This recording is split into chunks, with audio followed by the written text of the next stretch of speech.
we talked a little bit about the kind of governmental thing around the red line, right? The good neighborhood and the bad neighborhood. And I will tell you that where I grew up in Dayton, Ohio, the property values are so low that if you have, if you have $1 million, you can buy 2 or 3 city blocks, right? What do you think is going to happen to those neighborhoods? Somebody is going to buy 2 or 3 city blocks, right? And more than likely, there's going to be a university, and the university will bring up the neighborhood, blah, blah, blah. There was so the University of Dayton, the community next door to it, was, there were lots of, it was college housing, right? So college students, renters, slumlords, they loved it there. Guess what the neighborhood next to the University of Dayton was called, where the slumlords and the college students who didn't care, who were just renters, where they coexisted. What? The ghetto, affectionately called the ghetto, right? So, and even in those words, what is a ghetto? And when we think about when Jews moved into the East Coast and the kinds of living conditions that they were in, and then we try to transfer that over to other so-called ethnic groups. I think that's interesting use of words, right? So context is everything. And it ain't where you're from, it's where you're at, right? It ain't where you're from, it's where you're at. So when we talk about this idea of poverty and we talk about wealth, one of the things we have to recognize is that there are, there's culture is everything. Context is everything, and culture comes as a relationship to context, right? So there is a culture of wealth, and it's contextual, right? There's a culture of poverty, which is also contextual. Poverty in the United States looks very different than it does in India. Wealth in the United States looks very different here than it does in India. And I'm just using that as an example, right, to talk about the different contexts. But one of the things that we have to recognize, and I like this, anyone seen the iceberg theory of culture in terms of how that works, right? So I think it did a good job getting us going, but I think human beings are much more organic than that. And so I like to use the carrot of culture, in that there are artifacts, which are the things you can see, and there are values, which are the roots of culture that you can't necessarily see unless you really dig, right? So that's the third date stuff, right? So what we have to recognize is that the root and the top of the carrot have a symbiotic relationship. They have a symbiotic relationship. And what is the symbiotic relationship between the top of the carrot and the root? They need each other. They feed each other. So what does the top of the carrot do for the lower part of the carrot? It gets nutrients from the sun, photosynthesis, and stores that energy into the root. And what does the root do for the top? It gets water and minerals from the ground and feeds it to the top. So there's a relationship there between those two things, right? It's a symbiotic relationship. So when I walk through my garden and I see the top of the carrot, what assumption am I making when I see the top of that carrot? That there's a carrot underneath, that there's a root, right? So when we see the artifacts of a culture, we should recognize that artifact is directly tied to a value. So has anyone ever seen a Muslim woman or a Middle Eastern woman with a hijab on, right? A headscarf. Did you know, outside of being an excellent fashion statement, what is that also a statement of? Values, right? So it's a statement of values. Did you know the car you drive is a statement of values? The clothes you choose to wear or not wear is a statement of values, right? It's summertime, technically, in Minnesota, right? It's over 70, so I'm surprised I don't see any flip-flops yet. No, that's a Minnesota thing. So we have to recognize that when I see an artifact, that is tied to a value. And so sometimes what we don't recognize, particularly when we're working with folks, is recognizing the artifacts that they're showing us as having value, right? Just as a throw-off comment, sometimes people will say, well, that's just what Hoosiers do, or that's just a redneck thing. Anybody ever heard somebody say something like that, right? Or that's just a ghetto thing. Well, let's back up just for a second and recognize that whatever they're doing, at least they believe that it has value. So if I want to be helpful, then I have to understand the values that they're using as those things are being enacted. The other thing, just with this, is that if the top of the carrot is cut off, then I lose my culture. I don't know what my culture is, right? And sometimes people do interesting things when they don't have a culture, they don't know their culture. They take from other people's cultures, right? And so sometimes people call that cultural appropriation. And I personally think cultural appropriation is all right. I think cultural misappropriation is wrong. Misappropriation is because we're going to take stuff from each other because we're human beings, right? We bump into each other, we hear a word, or we see something, and we think it's cool. I'll take that. But misappropriation is bad, particularly when you don't care about the people you're taking it from or the impact of what that might be, right? So, like folks who try to take on the Dwayne Johnson tattoo. Anybody seen his tattoo? Dwayne Johnson, The Rock, right? The big dude. Looks a lot like me, right? Yeah, I won't be signing any more Dwayne Johnson autographs today, so I'm done. But we lose our culture, right? So people try to blah blah blah. But the interesting thing about that is, if we do lose artifacts and we don't know about our culture, we can regrow that, right? We can regrow that. Have you ever noticed that like a grandparent will say, back in the home country, we did this, but now that we're in the United States, we're not going to do that. I don't want to know that language. Let's speak English. And then like 4 or 5 generations later, or it's happening like right now, right? So the Hmong refugees, who are now, a part of our American fabric, they're talking about the old ways. So the great-grandparents or the grandparents are talking about the old ways, and the young people are like, we got the new ways. And then, back in the old country, we used to do it like this, that, and the other thing.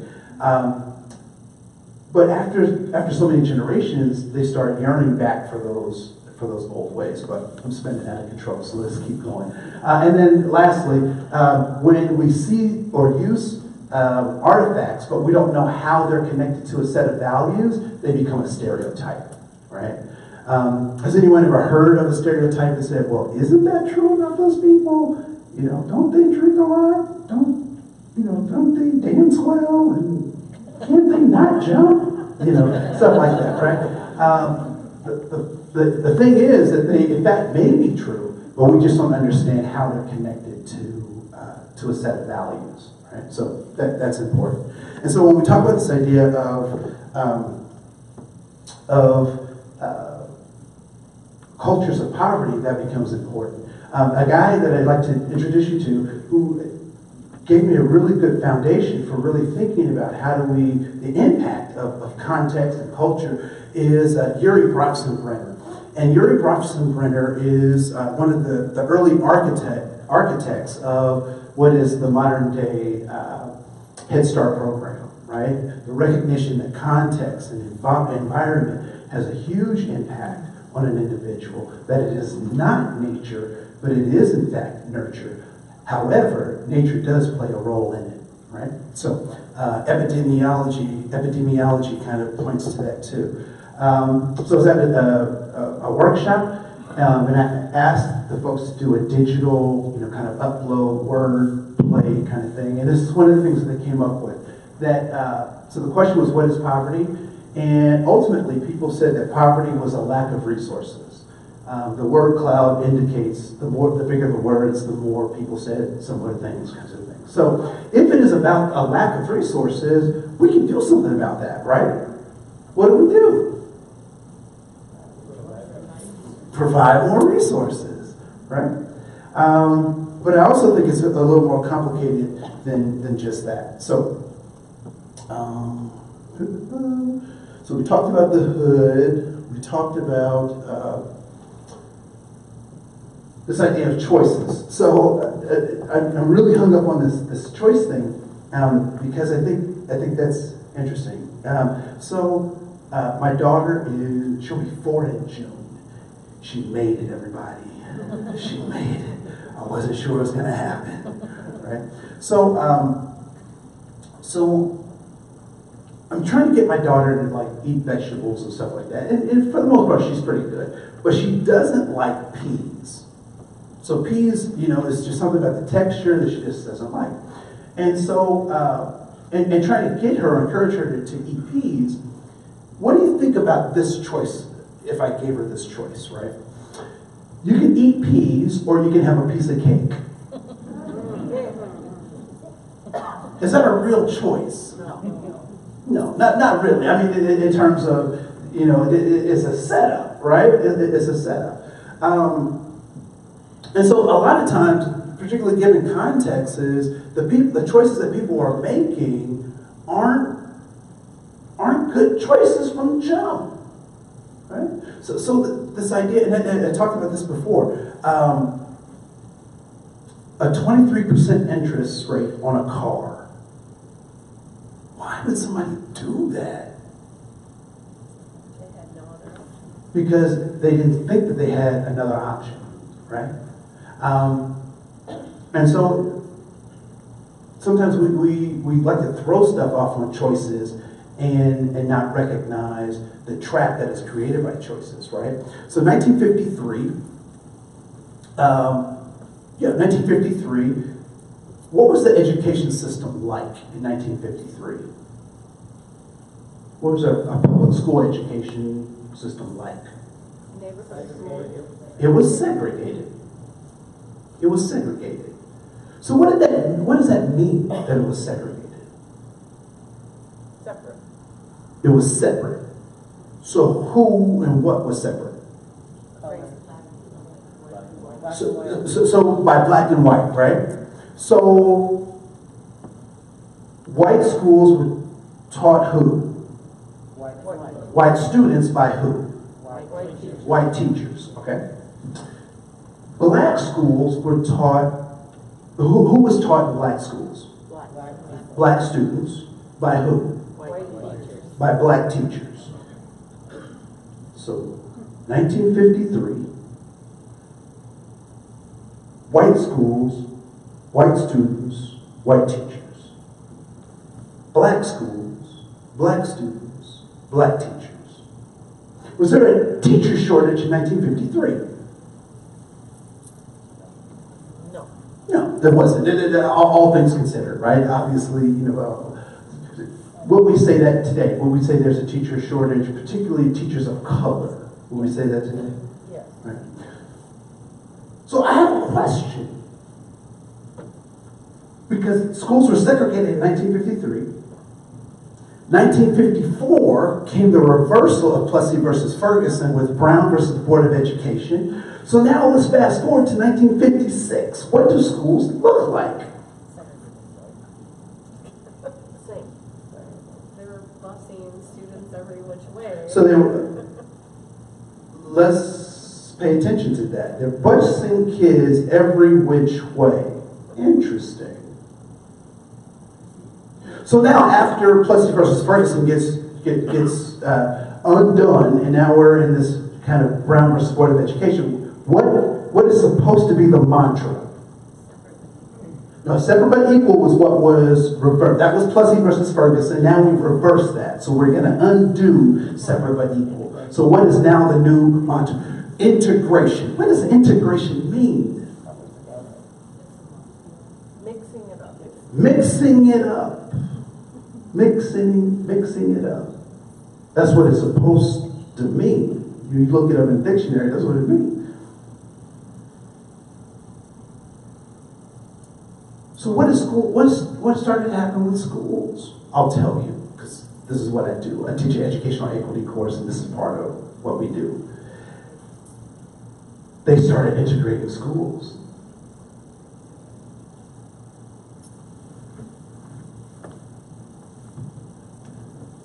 Guess where they started integrating schools?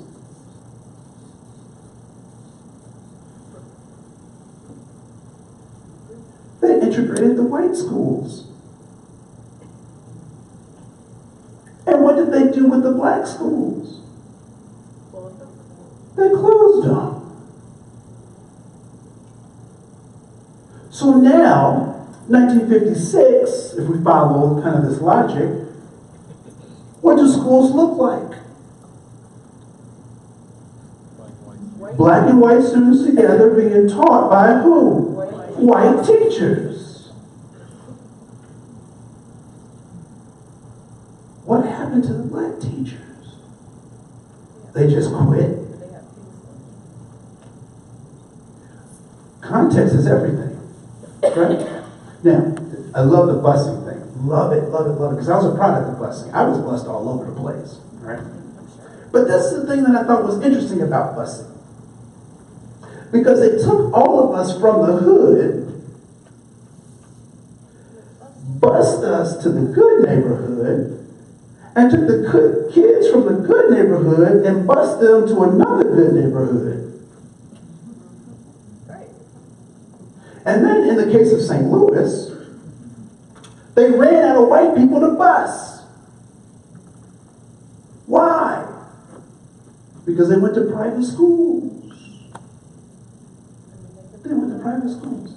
And so we end up saying that desegregation didn't work. No, desegregation worked. You talk about closing an achievement gap? They closed that sucker with integration. We closed it. But we didn't want to tell the truth about what was really going on with us. And oftentimes when we talk about poverty and wealth, it is a mask for something else, which is the fact that we are all racist. Every last one of us. So people say, well, Andre, I don't know. I don't know that I can be racist. I've been told that only those people can be racist. And so I must be noble because I can't be racist. So this is the logic that I use to help those people. How many of you would consider yourself to be a capitalist? Raise your hand if you are a capitalist. Okay, maybe some of you don't know what that means. Okay, so a capitalist is a person who operates in a capitalist system, right? Raise your hand if you use money to buy and sell goods and services. You are a capitalist, right? So in capitalism, what is the tool that we use in the United States as a part of our capitalistic society? What is the tool called to trade goods and services? It's called money. And what's the proper name for it? The United States dollar, right? So we use the United States dollar, USD.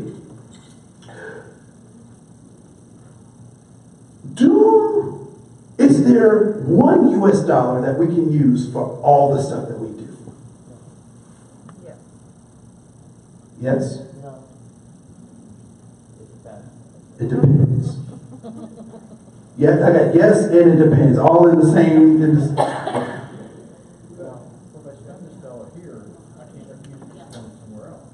Right. So if you use the dollar here, you can't use it other places. How many types of dollars do we have?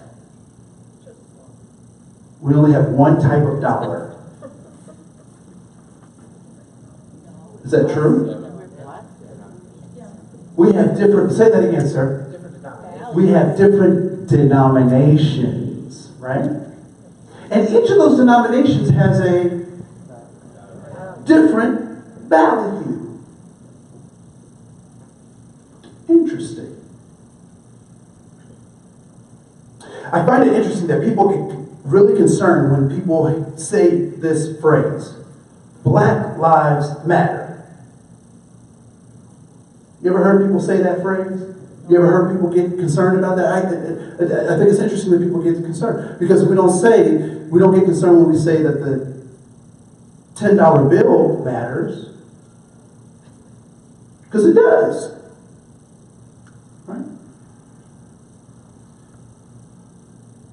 So to operate in a capitalist system, what do you have to use? Money. And it comes in different denominations. And so if we operate and live in a racist society, please raise your hand if you have a race. If you check a box on your thing, and you on your HR form, on your health form, you are racist because you have a race. You use race in a racist society. Now, what's the problem with having a cold or having the flu? It's miserable, right? But what if you don't do anything about it? Does it get better? Sometimes it does, but it's miserable. But if you say, you know what, I have a flu, and I'm going to go take some Theraflu, I'm going to get some apple cider vinegar, I'm going to get some zinc tablets, homeopathic stuff. I say I'm going to do that stuff. What happens to your symptoms? Does it get better sooner or later? After, more often than not, better, right? Later, I mean, like now, right? Even if it's just a placebo, right? To make you think you're getting better. So being racist isn't a problem. It's an acknowledgement. It's an acknowledgement that you have to ask yourself, what am I going to do with that? Because we try to, I will tell you that I imagine that, anyone hear about that Starbucks incident? Right? I would imagine that the person, this is funny. So I'm from Dayton, Ohio, right? So the store manager that called the police on these guys was from Dayton. And Dayton was proud to say, she is from Dayton, Ohio. I was just like, I wouldn't have told anybody. That's not the kind of record. Right? But I would imagine, if asked, young lady, are you racist? I'd imagine she would say, no. You know why? Because she's mastered racism and other stuff. It's mastered other things.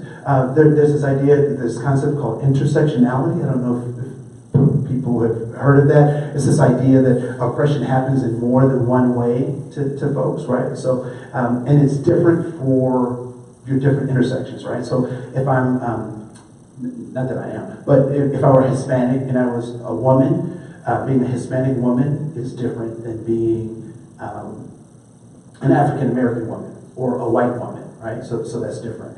And do folks have their smartphones? Do you have smartphones out? Grab it. If you have a smartphone, but even if you have a dumb phone, you can grab that too. But if you have one of those smartphones, grab it, because I want you to look at something for me for just a second, right? Because the store person would probably say, at Starbucks, say, I'm not racist. I said that not because they were black, but because they don't belong here. They don't look like they belong here, right? Because that particular Starbucks is an upscale kind of neighborhood or whatever. So this is what I want someone to do. So this intersectionality thing is important, particularly when we talk about poverty and wealth, right? So look up the average wage for a white man. No, let's back up. Give me the wage for a man and give me the wage for a woman. So what is the wage for a man and a wage for a woman?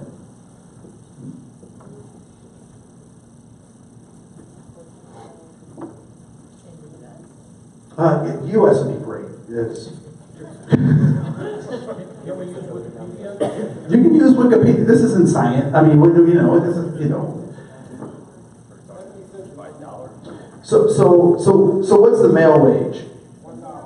Male wage is $1. And what's the female wage? 79 cents. Interesting.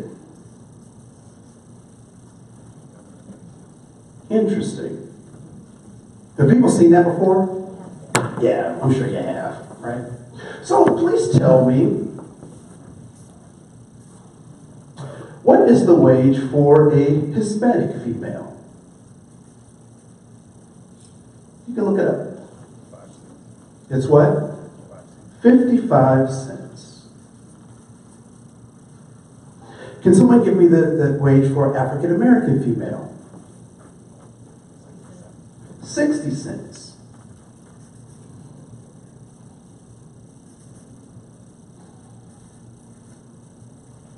Can somebody give me the wage for an Asian female?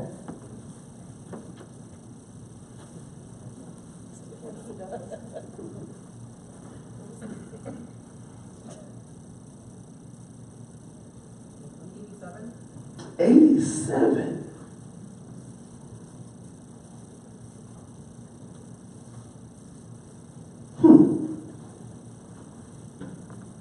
How about a Hispanic male?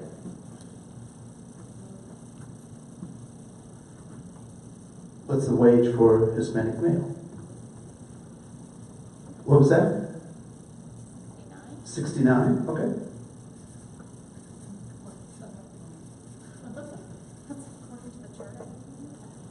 All right. African American male. 73. And Asian male. 117.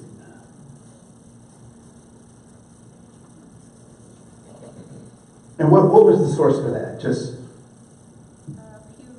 Pew Research. All right, so they're pretty reputable, right? What does this tell you?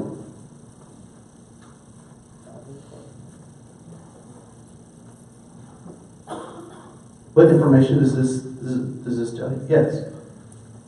It's hard for people to be treated all the same when we're not paid the same, can't afford the same things.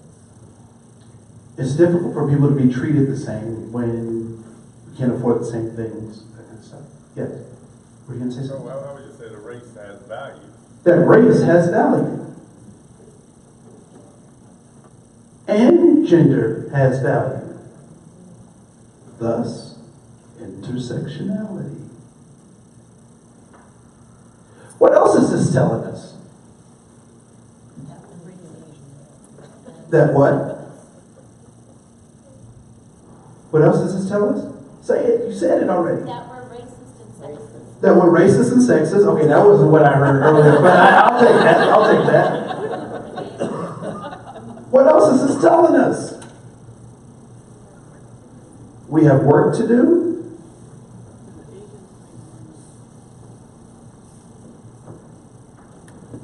And it's good to be Asian. Here's my question.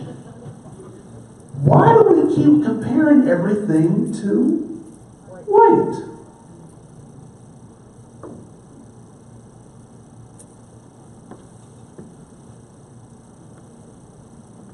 I don't have an answer to that. You're staying under the radar, man.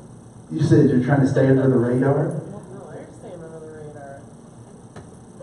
It's the perceived majority. It's the perceived majority. I think it's interesting that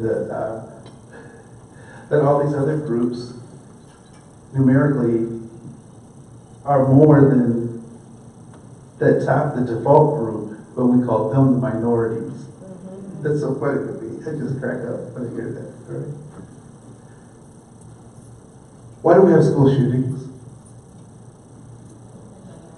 Who's shooting? White boys.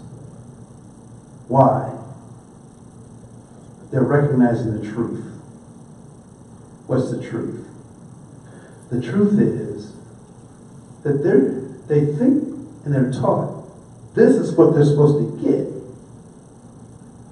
But this is only what they're getting. And those who are getting this aren't in the same categories of those who are doing the shooting.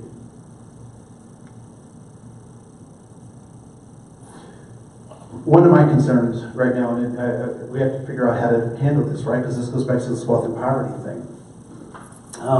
Anyone seen, what's the movie that was made by, well, actually it's a play and a book by F. Scott Fitzgerald, The Great Gatsby, right? The Great Gatsby. That's what's happening here, right? The Great Gatsby. I remember, yeah. So that's what's happening here, and we have to address our middle class and lower class white boys, and tell them and help them develop resiliency skills that everybody else has. When they talk about those school shootings, what we have to recognize is that there are lots of other things at play. I only have a couple of minutes left, so I'm going to kind of go through these slides. You have access to this stuff. We have to understand the neo-Nazis and the alt-right. What are they after? Safety, significance, and belonging. Just like who? Everybody else. What's our problem with that? With those neo-Nazis and that alt-right? They think they're the only ones who should be able to have it. Their methods, right? They're after noble things, just like everybody else. But it's the methods that are problematic. Why do kids join gangs? What is allophilia? Allophilia is this positive regard for the other. And somehow we've lost that. We've lost this positive regard for the other. I'm at a stage in my life, I'm 47 years old, and I am about being effective because I already know that I'm right. How much time do you spend trying to convince someone that you're right? I don't have time for that. I know I'm right, but I just need to be effective. So how do I create an environment where I can be effective? When we talk about poverty, what we really should be talking about is inequity, the system of inequity. People are not poor. People are not in poverty. We have systems of inequity. And so poverty, when we talk about it, it puts the onus on the people. It says that they have bad choices when in fact it is a system that doesn't allow that to happen. There's a couple of videos. Again, you can look that up. This idea of whiteness, historical trauma, and the worldview of what wealth is, the accumulation of things. What we're also facing is this eviction crisis. And if we don't pay attention to this, we will pay now or we'll pay later, right? So there are hundreds and thousands of people who are becoming homeless because of evictions. So we have to figure out other ways. And why do people get evicted? Because they don't have the money to pay. If they had the money to pay, they would pay, right? So we have to figure out how do we circumvent this? Because once you get an unlawful detainer on your person, on your name, it is almost impossible to get that off, or it takes such a long time that it's detrimental. The last thing, so blah, blah, blah, you can read that on your own. Oh, the other thing is networks. And so how do we get people out of these systems of inequity? We have to increase people's access to networks, right? So networks equals net worth. How did you find your first job? Right? You don't have to answer that question, but I want you to think about it. How did you find your first job? How did you find your partner? How do you find out about great dining spots? How did you learn about money and banking? So what is your net worth? How are your networks important? And how do networks increase people's ability? The best thing my parents ever did was to put me in the hands of people who gave me things that my parents never could. They gave me opportunities, exposed me to things. I'll close with this. It is absolutely illegal. No, I won't close with this. I'll close with your handout. But it's illegal to give people hope without giving them skills to sustain that hope. So when we talk about this idea of even that secondary alternative loan, It's inappropriate to give it to people who don't have a plan or don't know how they want to use it or don't know what they're getting into. And lastly, in your handout, if you go to letter E, there are some indicators of things to look for as you help navigate people through the system of inequity.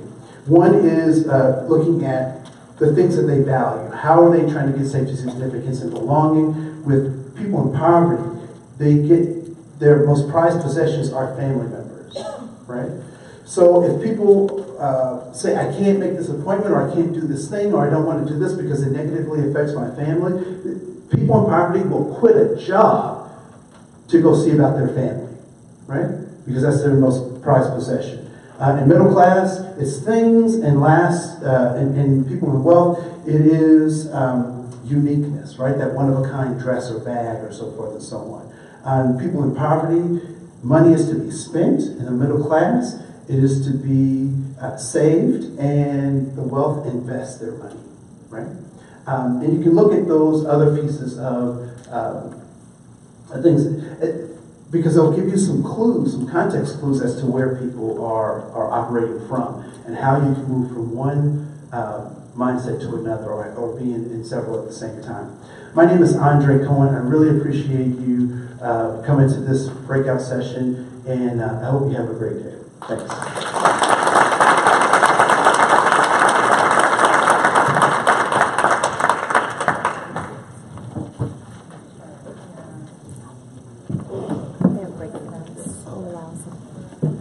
Cool, good. Yeah, you're so very well. So very I well. had so many of them people that were like, oh damn, they don't think me. Listening to you, getting your insights. Great, thank you. Thank you, thank you. Awesome. Thank you. You're welcome. No, Nothing weird happened, right? We agree here. Andre, did anything weird happen with the computer at one point? Anything on here at all? I think there was a part where you guys were making out. No, in the it back did of the not show pickup up. truck or something. No, just